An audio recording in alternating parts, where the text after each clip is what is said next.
యోగ్యమైనది వాటిని శ్రద్ధగా ఆలోచిస్తున్నాను. దేవుని నామానికి స్తోత్రం కలుగుగాక. నేను చేస్తున్న పని దేవుడి చిత్త అనుకూలంగా ఉన్నదా, చేస్తున్న పని అనుకూలంగా లేదా అని నీ హృదయమందు నీవే మాత్రమే నువ్వు పరీక్షించుకోవటానికి దేవుడిని గొప్ప అవకాశం ఇచ్చాడు, సమయం ఇచ్చాడు. దేవుని నామానికి స్తోత్రం కలుగుగాక. తల్లిదండ్రులు చేసిన పాప దోషాన్ని బట్టి బిడ్డలకు ఇబ్బంది కలుగుతుందండి.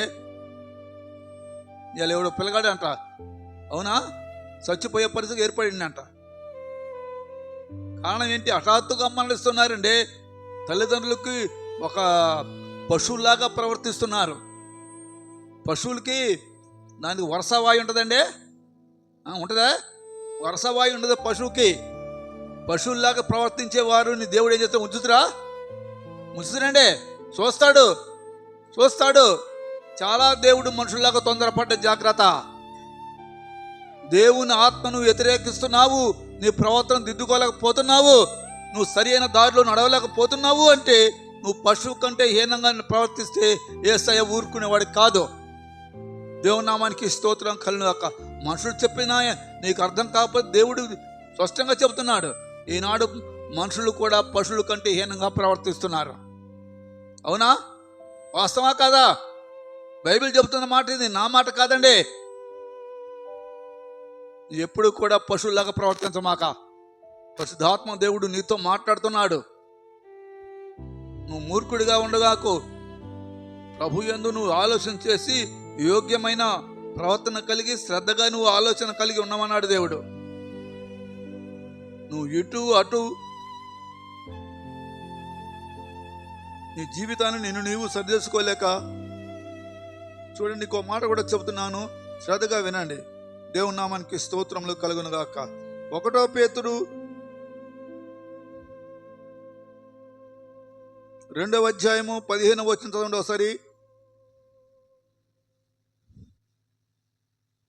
ఏలయనగా మీరిట్లు యుక్త ప్రవర్తన గలవారై, ఏం ప్రవర్తన? యుక్త ప్రవర్తన కలవారై అజ్ఞానముగా మాట్లాడు మూర్ఖుల నోరు మూయుట దేవుని చిత్తమే. స్వతంత్రులై ఉండియు దుష్టత్వమును కప్పిపెట్టుటకు మీ స్వాతంత్రమును వినియోగపరచక దేవునికి దాసులమని లోబడి ఉండుడి. దేవునికి స్తోత్రములు, హల్లెలూయా. మీరు స్వతంత్రంగా జీవిస్తున్నారు. దేవుడు ఏమంటలే అంటున్నాడా? మీ ఇష్టానుసారంగా నడుస్తున్నారు. మీకు ఎవరు చెప్పేవారు లేరనుకొని దేవుడు భయభక్తులు లేకుండా ప్రవర్తిస్తున్నారు. నీ ఇష్టానుసారంగా నీ క్రమము లేదు, దేవుని భయం లేదు. అసలు నీ క్రమము దేవుని భయం లేనప్పుడు నీ ప్రార్థనకు సమాధానం ఎట్లా వస్తుంది? ఎంతో డబ్బు ఖర్చు పెట్టుకుని ఇక్కడ వచ్చారు, ఎంతో ప్రయాసపడకుండా నీ కుటుంబాన్ని సమస్తాన్ని విడిచిపెట్టి నీ ఆస్తిని నీ పనిని దేవుని అన్నిటిని వదిలిపెట్టి ఇంటికి తలుపులు వేసుకొని మీరు దేవుని సన్నిధికి పోతే నాకు ఆశీర్వాదం కలుగుతుంది, నాకు దీవెన కలుగుతుంది, నాకు మంచి ఆరోగ్యం వస్తుంది అనే దృష్టి ఆశచేతడికి వచ్చారు. దేవుడు నన్ను దీవిస్తాడని ఆశచేతడికి వచ్చారు. మీరు దేవుని దీవెన పొందటానికి ఏం చేస్తున్నాడయ్యా? ఏమి నీకు ఏది అడ్డు వస్తుందో దాన్ని ఏం చేయాలండి? తీసి బయట పడేయాలి, దాన్ని పారేయాలి. నీ మనసులో ఉండకూడదు. దాన్ని నీ మనసులో నుంచి ఎప్పుడు అలానే భద్రంగా దాచిపెట్టుకుంటే అలాంటి వాడిని ఏమంటారంటే వేషధారులు అంటారు. మన ప్రవర్తన మారకుండా నీ ఇష్టానుసారంగా జీవిస్తూ, ఎందుకంటే వాళ్ళు చర్చికి పోయినా ఒకటే పోయినా ఒకటే, వాళ్ళ బ్రతుకులు మారవండి. అది ఎవరు? వాళ్ళే వేషధారులు. వేషధారులు దేనికి సాదృశ్యము? అనేక బిడలను చెరిపేవారు. నటన ప్రవర్తన ప్రవర్తించే వాళ్ళండి వేషధారులు అంటే. నువ్వు చెడిపోవటమే కాకుండా నీ తోటి సహోదరుడు కూడా చెడగొడుతున్నావు. నువ్వు చెడిపోవటం కాకుండా ఇంకొకళ్ళని కూడా నువ్వు ఆగం చేస్తున్నావు.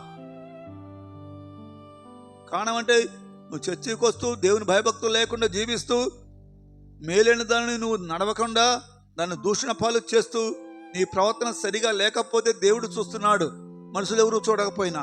రహస్యములు చూస్తున్నాడు. నీ తండ్రి నీకు ప్రార్థనకు సమాధానం ఇస్తాడు. రహస్యమందు చూచు నీ తండ్రి నీ పాపానికి ప్రాయశ్చిత్తం ఇస్తాడు. బైబిల్లో రాయబడి ఉంది. దేవుని నామానికి స్తోత్రం కలుగును గాక. ఒక మనిషి ఒక దురాశ గర్భము ధరించి పాపమును కనగా పాపము పరిపక్వమై మరణాన్ని కట్టుందంటండి. ఏ ఆశ? ఏం ఆశ అండి?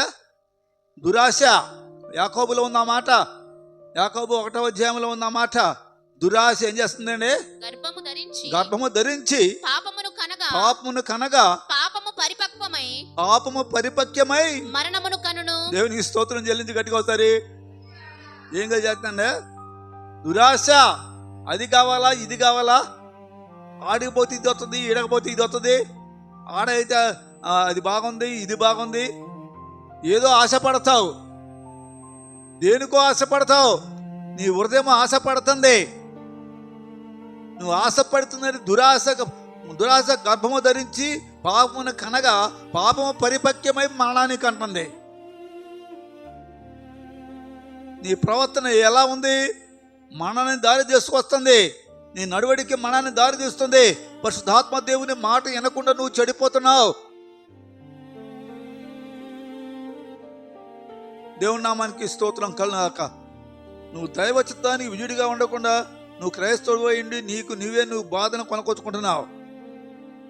నువ్వు పేరేమో క్రైస్తవుడు, నువ్వే బాధను కొనకొచ్చుకుంటు. నీకు తీయన మాటలు చెబితే, సలసల పొలపల మాటలు చెబితే నువ్వు ఎంతో ఇది సంతోషపడి నవ్వుకుంటూ పోతావండి. దేవుని వాక్యాన్ని ఉన్నది ఉన్నట్టుగా యథార్థంగా చెబితే పళ్ళు గురుగుతూ. దేవుని నామానికి స్తోత్రం కలుగు. నా గురించి దేవుని ఆత్మ మాట్లాడదని గుర్తుపెట్టుకో.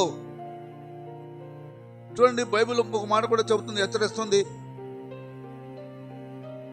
జీవితాన్ని మనిషికి ఎప్పుడు కూడా తన ప్రవర్తన గురించి తనకు తెలుసు. నేను ఎంత పాపాన్ని సంపాదిస్తున్నానా? దేవుని నామానికి స్తోత్రం. నా భక్తి ఎంతవరకు నేను దేవుడి దృష్టికి యథార్థవంతుడిగా ఉన్నానా? నీ యథార్థ నీ భక్తిని కాటా వేసుకో. నువ్వే నీ పాపాన్ని కూడా ఒక పక్క జ్ఞాపకం చేసుకుని దాని గురించి ప్రార్థన చేయి. అయ్యా, ఏ పాపము నా మీద ఏలుబడి చేయకుండా, దుష్టుడైన అపవాది తలంపులు నా మీదకి రాకుండా నా మనసును మార్చాయని ప్రార్థన చేసుకో. దేవుని నామానికి స్తోత్రంలో కలుగును గాక. జీవితంలోని ఎప్పుడు కూడా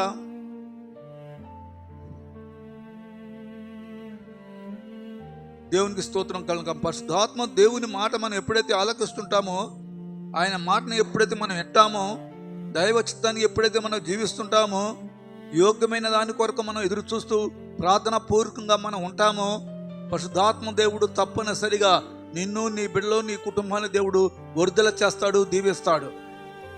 నీ ఇష్టానుసారమైన ప్రవర్తన ప్రవర్తించి, దేవా నన్ను దీవించాయా, నేను చాలా కాలం నుంచి ప్రార్థన కొత్తన్నాయా చెప్పుకుంటే మేలు ఉండదు.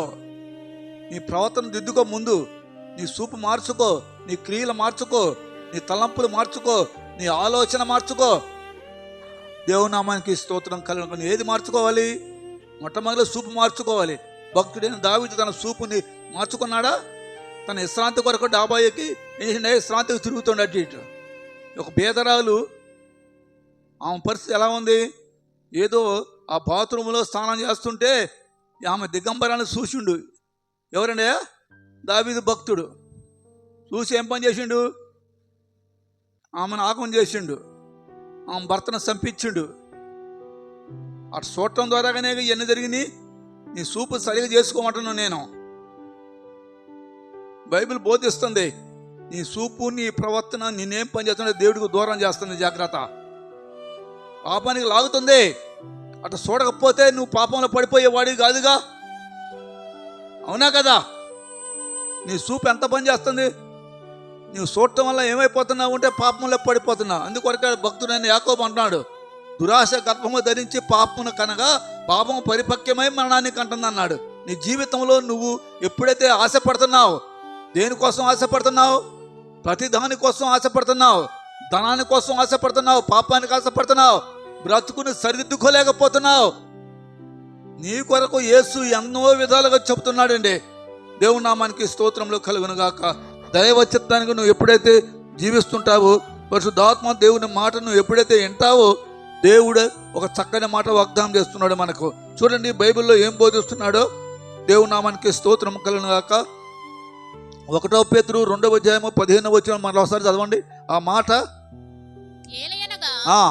మీరిట్లు యుక్త ప్రవర్తన గలవారై మీ యుక్త ప్రవర్తన గలవారై అజ్ఞానముగా మాట్లాడు అజ్ఞానముగా మాటలాడు మూర్ఖుల నోరు మూయుట, మూర్ఖుల నోరు ముయ్యుట దేవుని చిత్తము. స్వతంత్రులై ఉండియు దుష్టత్వమును కప్పిపెట్టుటకు, పాపాన్ని కప్పెట్టడానికి మీ స్వాతంత్రమును పరచక దేవునికి దాసులమని లోబడి ఉండుడి. దేవుని నామానికి స్తోత్రం. చెప్పుకోవటం ఎందుకు? మేము దేవుని దాసులమో, దేవుని బిడ్డలమే చర్చిలు పోతున్నాం. నీ ఇష్టానుసారంగా ప్రవర్తిస్తే యేసు ప్రభువు చూస్తున్నాడండి. మనుషులు ఎవరు చూడకపోయినా దేవుడు చూస్తున్న ఒక భయభక్తులుగా నువ్వు జీవించు. నీ కంటి చూపు ద్వారాగా నీకు ఎంతో భయంకరమైన నష్టమైన సంగతి నీకు తెలియకపోవచ్చేమో. నీ చూపు నేనేం చేస్తానంటే మరణానికి దారి తీస్తుంది. సంసోను చూశాడు ఒక చూపు. చూశాడా? ఎవరిని చూశాడు? సంసోను డైలీలను చూశాను, దాని వైపు చూశాడు, దానికి అందంగా ఉందని ఆశపడ్డాడు. అవునా? డైలీలో ఎవరి వైపు చూసింది? సంసోను వైపు చూసింది. సంసోను అందగాడు, బలశాలి, పరాక్రమంతుడు, దేవుని కృప పొందినవాడు అని ఈ డైలీలో ఎవరి వైపు చూసిందన్నయ్య? ఎవరి వైపు చూసింది? సంసోను వైపు చూసింది. సంసోనుకి ఆశపడ్డది. జీవితంలోని ఎప్పుడు కూడా నీ చూపు సరిగా లేకపోతే నీ నడవడికి వంకర నడక నడిస్తే చేస్తే ఊరుకోడు. దేవుని నామానికి స్తోత్రం కనుక చాలా జాగ్రత్త.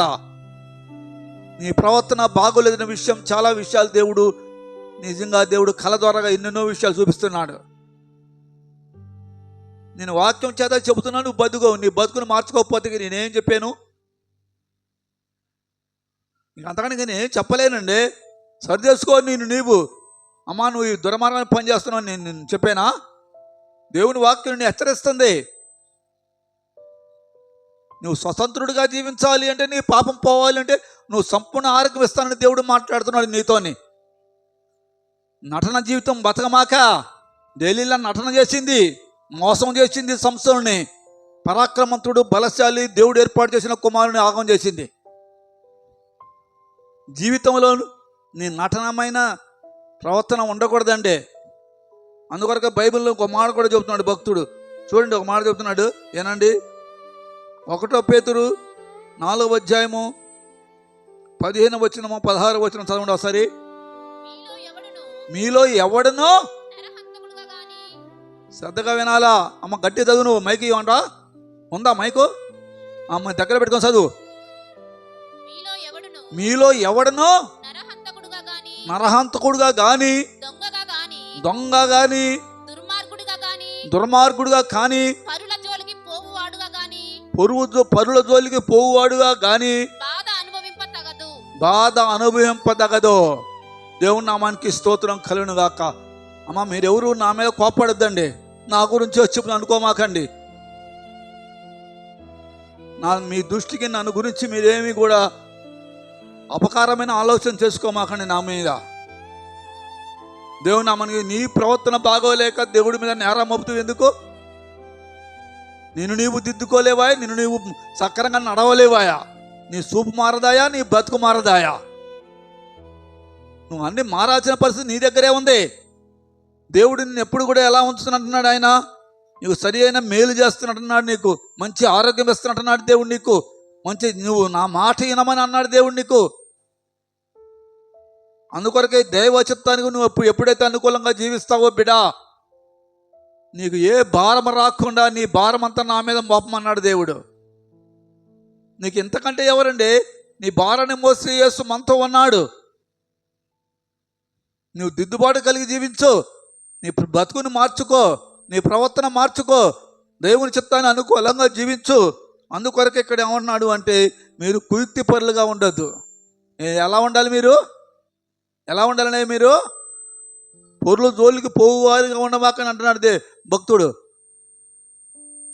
లేఖనము సెలవిస్తుంది, నువ్వు ఎవరు జోలికి పోవద్దు, ఎవరి మీద నిందలు మాపవద్దు, ఎవరి మీద తగాదలుగా గొడవలకి అలజడకి నువ్వు అలాంటి స్థితి నువ్వు కలిగి ఉండొద్దు అని చెప్తున్నాడు. క్రైస్తవుడు అంటే క్రైస్తవుడుగానే జీవించు. దేవునికి స్తోత్రం, హల్లెలూయా. నువ్వు ఎప్పుడు సంతోషమును ఆనందాన్ని పంచుకొని జీవించాలి అంటే నువ్వు చాలా నీ ప్రవర్తన మార్చుకోవాలి బిడ్డ. నీ ప్రవర్తన మార్చుకున్నప్పుడు దేవుడు నీకు ఏమిస్తాడు? ఎప్పుడు సంతోషంగానే ఉండాలి నీ కుటుంబం అంతా. దేవుని స్తోత్రం, హల్లెలూయా, హల్లెలూయా. సంతోషం ఎక్కడ దొరుకుతుంది? నీ ప్రవర్తన మార్చుకొని నువ్వు దిద్దుబాటు కలిగి, నువ్వు యథార్థమైన ప్రవర్తన కలిగి దేవుడికి నమ్మకంగా ఉండటానికి నువ్వు ఏం చేయాలనయ్యా? దేవుడి దృష్టి ఎలా ఉండాలి? నువ్వు ప్రభు తట్టు చూడు, ప్రభు నీ తట్టు చూస్తున్నాడు. నువ్వు భయభక్తులు కలిగి జీవించు, యథార్థంగా ఉండు. నువ్వు దేవునికి స్తోత్రము కలుగును. చూడండి, ఇంకొక మాట కూడా హెచ్చరిక చేస్తున్నాడు ఆయన. ప్రభు దృష్టి మన మీద ఉందని చెప్పి దేవుని వాక్యం సెలవిస్తుంది. చదవండి ఒకసారి. 1 పేతురు 4 15 వచనము 16 వచనం చదవండమ్మా. మీలో ఎవడను, శ్రద్ధగా వినాలమ్మా, వినాలా మీ అందరూ, ఎవరు నిద్రపోవద్దు. దేవుని స్తోత్రం జల్లి గట్టిగా ఒకసారి 2 చేతులు పైకెత్తండి. హల్లెలూయా. ఏమన్నానయ్యా? నేను వాళ్ళని చంపుతా, వీడిని చంపుతా, కోతల కోస్తాం. అవునా? నువ్వు ఎవరిని చంపని అవసరం లేదు, నువ్వు ఎవడు జోలికి పోయిన అవసరం లేదు. అసలు మనకు శత్రువు అంటూ ఎవడో లేడు. ఎవడైనా శత్రువు ఉన్నాడు అంటే వాడు దేవుడే వాడిని చూసుకుంటాడండి. దేవుని నామానికి స్తోత్రం కలుగును గాక. దేవుడే తెలుసు. జీవితంలోని మనం మనుషులమై ఉన్నప్పుడు మనం పోషిస్తున్న మన తండ్రి, మనం కాపాడుతున్న మన తండ్రి మనల్ని ఎప్పుడు కూడా రవంత ఇబ్బంది కలగకుండా దేవుడు కాపాడుతున్న తండ్రికి గట్టి 2 చేతుల పైకెత్తి గట్టి స్తోత్రం చెల్లించు. హల్లెలూయా. మనం ఆయనకి ఎంతో రుణపడి ఉన్నామమ్మా. అందుకొరకే మన స్థితిని దేవుడు చూస్తున్నాడు. గలతీ రాసిన పత్రికలో ఒక మాట అంటున్నాడు ఆయన. 5వ అధ్యాయము 13వ వచనంలో హెచ్చరిస్తున్నాడు. మీరు ఒకనికొకడు కరచుకొని భక్షించిన ఎడల మీరు ఒకని వలన ఒకడు బొత్తిగా నశించిపోదురేమో చూచుకొనుడి. పరిశుద్ధాత్మ దేవుని మాట, ఒకరి ఎడల ఒకరు ఏం కలిగి ఉండాలన్నయ్యా? మనము కరచుకొని భక్షించిన ఎడల, భక్షించడం అంటే చదువమ్మా. మీరు ఒకని వలన ఒకడు బొత్తిగా నశించిపోదురేమో చూచుకొనుడి. దేవుని నామానికి స్తోత్రం కలుగును గాక. ఎప్పుడు కూడా నువ్వు నశించిపోవటం దేవుడికి ఇష్టం లేదు. నీ జీవితాన్ని నువ్వు సరిదిద్దుకోమని ఇక్కడ వాక్యం హెచ్చరిస్తుంది. నువ్వు ఎలా ఉండాలి అంటే నువ్వు ఓపిక కలిగి నశించిపోకుండా. చాలామంది తగదంటే తీవ్రంగా ప్రయాణం బయటకు వస్తారు. నన్ను అంటడా అని. దేవుని నామానికి స్తోత్రం కలుగును గాక. నువ్వు ఎంత ఓపికతో జీవించాలి, ఎంత నెమ్మదిగా జీవించాలి, ఎంత ఓర్పు కలిగి ఉండాలి. పరిశుద్ధాత్మ దేవుని నిన్ను దేవుడు కాపాడుతున్నాడు. నీవు ఆయనకు భయభక్తులు కలిగి జీవించడం వలన ఇంకొక మాట కూడా బైబిల్ ఇంకొక మాట కూడా చెబుతున్నాడు ఆయన. చదవండి. గలతీలు 5 చదువు. మళ్ళీ అదే మాట చదవమ్మా. 5:13 చదవమ్మా. సహోదరులారా, మీరు స్వతంత్రులుగా ఉండుటకు పిలువబడితిరి. ఆమేన్. స్వతంత్రులుగా పిలువబడుటకు మీరు ఉండుటకు పిలువబడితిరి. అయితే ఒక మాట ఆ స్వతంత్రమును శారీరక క్రియలకు హేతువు చేసుకొనక ప్రేమ కలిగిన వారై ఒకనికొకడు దాసులైనుడి. ధర్మశాస్త్రమంతయు నిన్ను వలని పొరుగువానిని ప్రేమించుము అను ఒక్క మాటలో సంపూర్ణమై ఉన్నది. దేవునికి స్తోత్రం కలుగును గాక. దాసులైనండి, ఒక్కొక్క లోబడి ఉండండి, తగ్గింపు కలిగి ఉండండి, మాదిరికరంగా ఉండండి, మేలుకరంగా ఉండండి, దీవెనకరంగా జీవించండి. జీవితానికి దేవుడు నీకు చూపుతున్న, దేవుడిని హెచ్చరిస్తున్న హెచ్చరికను ఒకసారి జ్ఞాపకం చేసుకోయా. నీవెవరవో, నువ్వు దేవుని బిడ్డవు, నువ్వు ఎలా ఉండాలి, నీకు హద్దు నేర్పుతున్నాడు దేవుడు. సరదమ్మ మళ్ళీ ఒకసారి అదే మాటను. సహోదరులారా, మీరు స్వతంత్రులుగా ఉండుటకు పిలువబడితిరి. అయితే ఒక మాట ఆ స్వతంత్రమును శారీరక క్రియలకు హేతువు చేసుకొనక ప్రేమ కలిగిన వారై ఒకనికొకడు దాసులై ఉండుడి. ఆమేన్. స్తోత్రం. హల్లెలూయా. ప్రేమలో అన్ని ప్రేమలోనే ఉన్నాయండి. అందువరకే పరలోక తండ్రి అన్నాడు, మీరు నన్ను ప్రేమించండి అన్నాడు దేవుడు.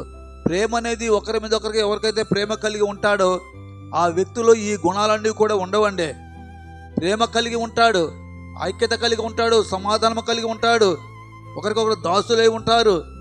నిజంగా జీవితంలోని దేవునికి వ్యతిరేకమైన ఆలోచన ఎప్పుడైతే కలిగి ఉంటావో ఆ హేతువైన జీవితం కలిగి ఉంటా. ఇక్కడ ఏమన్నాడు? ప్రేమ కలిగి ఉండమన్నాడు, స్వతంత్రములుగా ఉండవాడు, శారీరకంగా హేతువుగా ఉండవద్దు అన్నాడు దేవుడు. నీ ఎలా దాసులే ఉండమన్నాడు దేవుడు. నువ్వు ఎలా ఉన్నాడు? దేవుని నామానికి మహిమ కలుగును గాక. ఇక్కడ దేవుడు హెచ్చరి, సహోదరులారా మీరు స్వతంత్రులుగా పిలువబడితే, అయితే ఒక మాట, స్వతంత్రులకును శారీరక క్రియలకును హేతువు ఒక ప్రేమ కలిగిన వారై ఒకనికొకడు దేవుని స్తోత్రం కలుగ లోబడి ఉండండి, తగ్గింపు కలిగి ఉండండి, మాదిరికరంగా ఉండండి. జీవితంలో తగ్గింపు నీకు ఎప్పుడైతే ఉంటుందో అప్పుడు నీకు ప్రేమ అనేది నీకు వచ్చేస్తుందండి. లోబడి ఎప్పుడైతే నీకు ఉంటుందో మాదిరికరమైన జీవితం నీకు కలిగి ఉంటావు. మాదిరి ఎప్పుడైతే నీకు ఉంటుందో నీలోని ఓపిక, ఓర్పు, నెమ్మది, సమాధానము నీకు వస్తుంది. దేవుని స్తోత్రం. హల్లెలూయా, హల్లెలూయా. మన దేవుడికి ఎప్పుడైతే దేవుడికి మనకు సమాధానం కావాలి అంటే మన పాపము దేవుడికి మనకు అడ్డు వస్తుందండి. అడ్డు వస్తున్నప్పుడు ఆ అడ్డు రాయిని తీసి బయట పారేయటం చాలా మంచిది.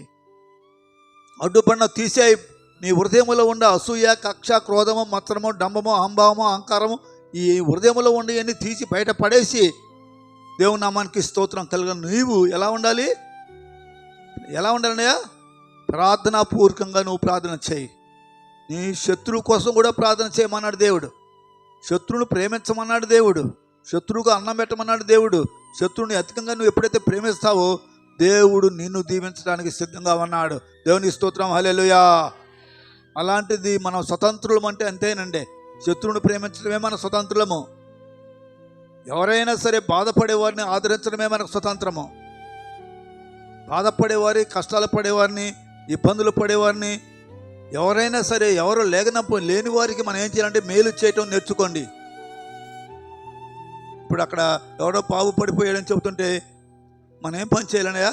ఆ బాబుని తీసుకొచ్చి కానీ మంచిళ్ళు ఇచ్చి వారి తల్లిదండ్రులు ఉంటే తల్లిదండ్రులకు పంపించి వాళ్ళకైతే మనం చేతనైతే కొంచెం పరామర్శ చేసి మనం ఆ బాబుని కూడా ఏం చేయాలనయా? ప్రేమించాలా. ఆ ప్రేమ అనేది నువ్వు కలిగి ఉంటే నువ్వు చాలా ధన్యుడువు, అదృష్టవంతుడువు. దేవుడి దగ్గర నీ ప్రతిఫలం ఉంది. హల్లెలూయా చెప్పు గట్టిగా ఒకసారి. ఇంకోసారి గట్టిగా స్తోత్రం చెల్లించు. ఎప్పుడైతే మన జీవితంలోని మనం దేవుణ్ణి కలిగిన వారిమని అనిపించుకోవటం కంటే మన క్రియల మూలముగా ప్రభువుని చూపించడం చాలా ధన్యత అండి, చాలా ఆశీర్వాదం అండి. అందరూ ఒకసారి గట్టిగా చప్పలు కొట్టండి. మన క్రియల మూలముగా మన ప్రభుని ప్రజలకు చూపించాలి. వాళ్ళు యేసయ్య బిడ్డలు కాబట్టి నా పిల్లగాడు పడిపోతే తీసుకొచ్చారు, నా పిల్లగాడికి మంచిళ్ళు ఇచ్చారు, డాక్టర్ గారి దగ్గర తీసుకుపోయారు, వాళ్ళని ప్రేమించారు అని మీలో ఉన్న యేసయ్యన వాళ్ళు చూడగలుగుతారు. మీరు చెప్పకుండా వాళ్ళు చర్చకు వస్తారండి. ఇక నువ్వు రా అని పిలవనవసరం. నీ ప్రవర్తన బట్టే వాళ్ళు ఏం చేస్తారంటే దేవుణ్ణి చూస్తారు. నిన్ను చూసి, నీ ప్రవర్తన చూసి, నీ నడవడిక చూసి, నీ మాటలు చూసి ప్రభు సన్నిధికి వస్తారు. దేవుడు అప్పుడు నీకు మేలు చేయకుండా ఉండడు. ఆమేన్. నా యందు విశ్వాసముంచు ఈ చిన్నవారిలో ఒకరిని అభ్యంతరపరచువాడు ఎవడో వాడి మెడకు పెద్ద తిరుగుడు రాతిని కట్టబడిన వాడై మిక్కిలి లోతైన సముద్రములో ముంచి వేయబడుట వానికి మేలు. దేవుని నామానికి స్తోత్రం కలుగునాక. ఒక వ్యక్తి ప్రభు సన్నిధికి వస్తుంటే మనం రాకుండా అడ్డుపరిస్తే ఏమనండి? మెడకు తాడు కట్టండి ఎక్కడ పంపాలా? సముద్రంలో పడివేయడం కంటే ఏమండమ్మా సముద్రంలో వించి వేయడం వానికి మేలు, వానికే మేలు అంటండి. దేవుని నామానికి స్తోత్రం కలుగును గాక. జీవితంలోని అక్రమైన పనులు చేయొద్దు. చిన్న బిడ్డలను ఇబ్బంది పెట్టమాకండి. వారు ప్రభు సన్నిధికి వస్తుంటే వద్దనకూడదండి. తీసుకురావటం చాలా మేలు, వారికి సహాయం చేయటం ఇంకా మేలు. వారు ప్రభు భక్తులు పెంచడం వారికి చాలా మేలుకరమైన దానిని మనం ఏం చేయాలనయా? దీవెనకరంగా బిడ్డలను మనం నడిపించాలి. దేవునికి స్తోత్రం. హల్లెలూయా. తగిన సహాయం కూడా చేయాలి. అన్ని విధాలుగా మనం మేలైన జీవితంలోని, సత్యములోని, భక్తులోని మనం నమ్మకంగా జీవించాలని దేవుని వాక్యము సెలవిస్తుంది. అందుకొరకే మత్తయి సువార్త 25వ అధ్యాయము 40వ వచనంలో చూస్తే ఒక మాట ఉంది. చదవండి. అందుకు రాజు మిక్కిలి అల్పులైన ఈ నా సహోదరులలో ఒకనికి మీరు చేసితిరి గనుక నాకు చేసితిరని నిశ్చయముగా మీతో నీతో చెప్పుచున్నానని వారితో అనును. దేవునికి స్తోత్రంలో హల్లెలూయా. నువ్వు చిన్న మేలు మన సహోదరులకు చేస్తే అవి నాకు చేసినట్లే అంటున్నాడు దేవుడు. బాధపడే వారికి మనం మేలు చేయడం చాలా దీవెనకరమైంది. దెబ్బలు తగిలి మంచంలో పడి ఉన్న వ్యక్తి ఎద్దకు వెళ్ళి మనం వాళ్ళ గాయాలు కట్టి గాయాలు మానిపి హాస్పిటల్లో చేర్పించి వాళ్ళని ప్రేమించడం వల్ల మనకు చాలా ప్రతిఫలము దీవెన ఆశీర్వాదం ఉందని ఇక్కడ హెచ్చరిక చేస్తున్నాడు భక్తుడు. నిజంగా నీ జీవితంలో నువ్వు ఎవరికైనా మేలు చేస్తుంటే, బాధపడే వారికి సహాయం చేస్తే, బాధపడేవారిని ఎద్దకు వెళ్ళి వాళ్ళ బాధను తొలగించడానికి మనం మంచి డాక్టర్ ఎద్దకు తీసుకెళ్ళి ఆయన క్షేమాన్ని చూస్తుంటే దేవుడు ఎంతగానో నిన్ను దీవిస్తానికి సిద్ధంగా ఉన్నాడు. నువ్వు ఒకరికి చేస్తే అది నాకు చేసినట్లే అన్నాడు దేవుడు. నువ్వు ఒకరికి మేలు చేస్తే అది నాకు చేసినట్లే ఆ మేలు, ఒకరికి కీడు చేస్తే నాకు కూడా కీడు చేసినట్లే అన్నాడు దేవుడు. అందుకొరకే బైబిల్ ఒక మాట ఉంది, నా బిడ్డలకు గ్లాసుడు మంచినీళ్ళు ఇస్తే దాని వల్ల నీకు ఎంతో ప్రతిఫలం ఉందన్నాడు దేవుడు. దేవుని స్తోత్రం హల్లెలూయా. నా దాసుడికి గ్లాసుడు మంచినీళ్ళు ఇస్తే ఎవరికి ఇచ్చినట్లయ్యా? ఎవరికి ఇచ్చినట్లు? నాకు ఇచ్చినట్లే అన్నాడు దేవుడు. గ్లాసు నీళ్ళు అవి ఖరీదు కలవి కావు, కొనేవి కావు. అవునమ్మా? అవి ఖరీదైనయా? అవి కొనకొచ్చాయా? దేవుని నామానికి ఇస్తూ అవి నా దాసుడు గ్లాసుడు మంచినీళ్ళు ఇస్తే అవి నాకు ఇచ్చట్లే అన్నాడు దేవుడు.